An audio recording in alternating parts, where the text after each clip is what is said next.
Fairy Dot Stories. Fairy Dot Stories House. పిల్లలు, తాతయ్య చెప్పే కథను శ్రద్ధగా వినండి. ఇది మీకొక మంచి పాఠం నేర్పించే కథ. పిల్లలు, ఈరోజు నేను చెప్పబోయే కథ పేరు ప్రకృతి మన కుటుంబం. ఈ కథ మనకు ప్రకృతిని ప్రేమిస్తే మన జీవితం ఎంత అందంగా మారుతుందో చెబుతుంది.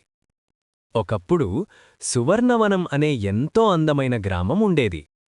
ఆ గ్రామం చుట్టూ ఎత్తైన కొండలు, మధ్యలో నీలిరంగు నది, నాలుగు వైపులా పచ్చని అడవులు విస్తరించి ఉండేవి. ఉదయం పక్షుల మధురగానాలు, సాయంత్రం గాలిలో ఆకుల సవ్వడి. ఆ గ్రామంలో ఉన్న ప్రతి ఒక్కరికీ ప్రకృతి అంటే ఎంతో ప్రేమ. ఆ గ్రామంలో చిన్ను అనే ఒక బుడ్డోడుండేవాడు. చిన్నుకి చెట్లంటే, జంతువులంటే చాలా ఇష్టం. ఒకరోజు అతను ఆశ్చర్యంగా అమ్మని అడిగాడు, అమ్మా, ఈ చెట్టు కూడా మనలాగే ఊపిరి తీసుకుంటుందా అని. అమ్మ నవ్వుతూ చెప్పింది, అవును నాన్నా, మనం గాలి తీసుకుంటే చెట్లు మనకు శుభ్రమైన గాలినిస్తాయి. చిన్ను రోజూ స్కూల్కి వెళ్లే దారిలో ఒక పెద్ద మర్రిచెట్టు దగ్గర కాసేపు ఆగేవాడు. ఆ చెట్టుపై పిట్టలు, ఉడతలు, కోతులు సరదాగా ఆడుకుంటూ ఉండేవి. అవి చూసి చిన్ను ఆనందంగా నవ్వుతూ, మీరందరూ నా స్నేహితులే అని చెప్పేవాడు. ఒకరోజు చిన్ను అడవిలోకి ఆడుకోడానికి వెళ్లాడు. అక్కడ అతనికి ఒక చిన్న పిట్ట కనిపించింది. అది ఎగరలేక బాధపడుతూ కన్నీళ్లతో కూర్చుంది. చిన్ను వెంటనే దాని దగ్గరకు వెళ్ళి, ఏమైంది చిన్న పిట్టా అని మృదువుగా అడిగాడు. పిట్ట బాధతో చెప్పింది, మన చెట్లు నరికేస్తున్నారు, నా ఇల్లు పోయింది. ఆ మాటలు వినగానే చిన్ను గుండె బరువెక్కింది. అతనికి తొలిసారిగా అర్థమైంది, చెట్లు నరికేస్తే జంతువులకు ఇళ్ళు ఉండవు. చిన్ను ఆ పిట్టను జాగ్రత్తగా ఇంటికి తీసుకెళ్లి గాయం మానిపోయే వరకు ప్రేమతో చూసుకున్నాడు. ఆ రాత్రి చిన్నూకొక అద్భుతమైన కల వచ్చింది.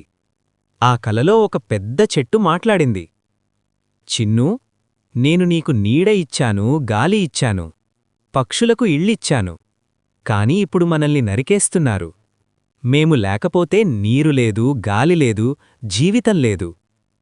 చిన్ను ఉలిక్కిపడి నిద్రలేచాడు. అతని మనసులో ఒక్క ఆలోచన మెదిలింది, ప్రకృతిని కాపాడాలి. మరుసటి రోజు స్కూల్లో చిన్ను తన స్నేహితులందరినీ కూడగట్టాడు. మన చెట్లు పోతున్నాయి, మన జంతువులు బాధపడుతున్నాయి, మనమేమైనా చెయ్యాలా అనడిగాడు.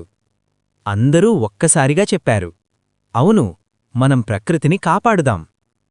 టీచర్ సహాయంతో పిల్లలు పచ్చనిసేన అనే గ్రూపును ఏర్పాటు చేశారు. ఆ తర్వాత పిల్లలు ఇలా చెయ్యడం మొదలుపెట్టారు. ప్రతి పుట్టినరోజుకు ఒక మొక్క నాటడం, ప్లాస్టిక్ కవర్లు వాడకపోవడం, నీటిని వృధా చేయకపోవడం, గాయపడిన జంతువులకు సహాయం చేయడం, చెట్ల ప్రాముఖ్యత గురించి పెద్దలకు చెప్పడం. మెల్లగా గ్రామం మారడం మొదలైంది. కొన్ని నెలల తర్వాత అడవిలో మళ్లీ పక్షుల పాటలు వినిపించాయి. కోతులు చెట్లపై దూకుతూ ఆనందంగా ఆడుకున్నాయి. అది చూసి చిన్ను నవ్వుతూ అన్నాడు, జంతువులు మన కుటుంబమే. చూడండి పిల్లలు, ఈ కథలోని నీతి ఏమిటంటే, ప్రకృతి మన కుటుంబం, చెట్లు, జంతువులు మన బంధం. వాటిని కాపాడితే మన జీవితం బంగారం. పిల్లలు, ఈ కథ మీకు చాలా నచ్చిందని తాతయ్యకు తెలుసు. ఈ కథ మీకు నచ్చితే లైక్ చేయండి, మీ స్నేహితులతో షేర్ చేయండి. మరిన్ని మంచి కథల కోసం మా ఛానల్ను సబ్స్క్రైబ్ చేసుకోండి.